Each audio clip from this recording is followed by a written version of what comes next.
Hello YouTube and happy Bleachus Annus.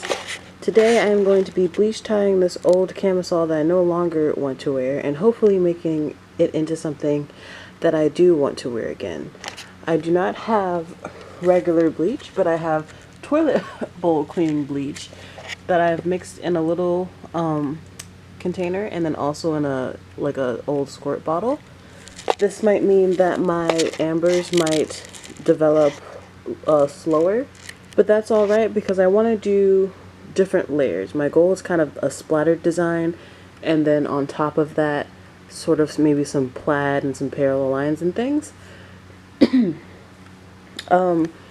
can do bleach tie-dye with almost any kind of cotton clothing. It's kind of the same rule as tie-dye. It's just important to know that different colors will lift to different colors. So if you have a purple shirt, it'll probably lift to a neon pink, so on and so forth. Blacks will always lift to ambers. Some blacks will only lift to, a deep cherry sort of amber and probably won't go far past that before the fabric starts breaking down. And some blacks you're going to be able to take all the way to white or even blonde colors. The longer it sits, the lighter it will go. And obviously you can layer and do cool designs. This kind of bleach that I have is really cool because you can stamp designs. Like I could paint the bottom of, let's say, the rim of that candle, and then I could do circles. But I'm not doing that today. I'm going to try to freehand it with some spraying and some paintbrush. This is an example of a shirt that I've done in the past that probably could have gone all the way to white. You can see how bright it got before I washed it out. I did some circle-y designs with some different things. I wrote out anime right there, and then I did this whole kind of splatter design, and it came out like a nice toasty marshmallow kind of caramel color. Make sure you put your ferrets away so they don't bleach their little nosies, and let's just get into it. So what you'll see me doing here is putting like a package thing in between inside of the shirt so it doesn't bleed to the back of the shirt. This will be more helpful if you're using straight bleach mixed with water, because that will bleed through. So if you don't want the design on the front to go on the back, this will be super helpful. But I decided to ditch this because of how slow my bleach was processing, because I'm using the gel. You might notice the little red spot. That's because I actually spilled a little bit of the bleach on there, but that will actually be helpful to me to see how far my shirt can process. And like I said before, I'm going for like a very messy design. It's really hard to keep things super organized and precise when you're doing bleach dye because things like to bleed. I might run the brush over the lines a couple of times because I see that it was patchy the first time I went through. So I'll just go back over it and make sure that it's nice and concentrated where I want it to be.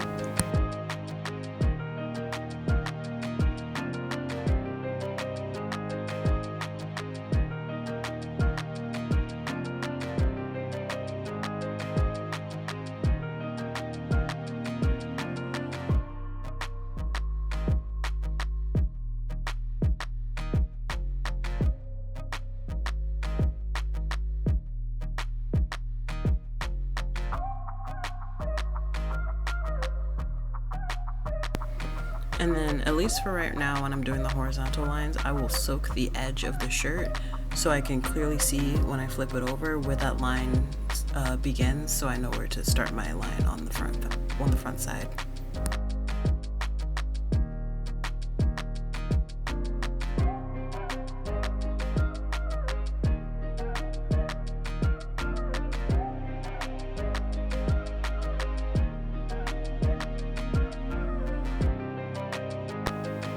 So I just spilled and made a huge spot in the beginning, so from here you're going to see me make haste and also repeat that same splatter design so it looks like less of a mistake and more purposeful.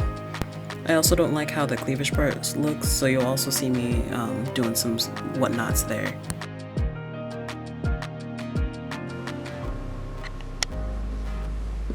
So, as you can see, this is the spot that got spilled first time around. And it's barely lifting to anything more than this like bright terracotta orange right here. So I'm thinking like these shades are as light as they're gonna be. So this is a good example of a shirt that only really lifts to different shades of cherry amber and doesn't go to those vanilla caramel colors. So I still have some of this left. It smells crazy. I actually like the Splash Designs. While I thought it was an error, I'm digging it.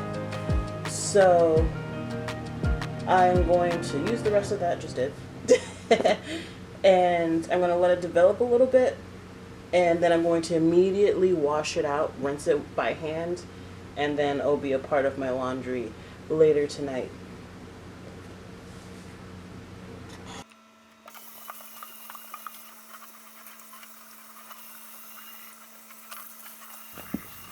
I'm going to go ahead and give it a rinse and then try it on, probably damp because I'm not washing this shirt anytime soon. Don't be like me, but I'm going to give it a really, really, really good rinse.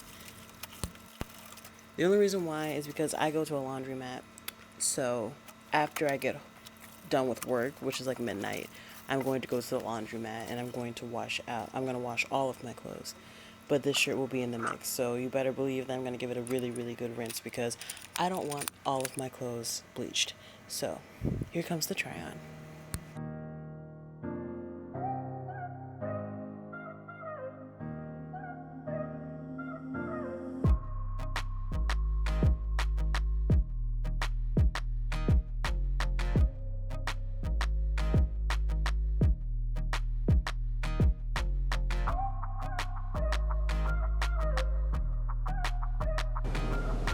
So this didn't take the dye at all, and this definitely it didn't take the bleach at all, and this definitely had bleach on it because it was right here where I was loading it up because I didn't like this part, so I tried to cover it up.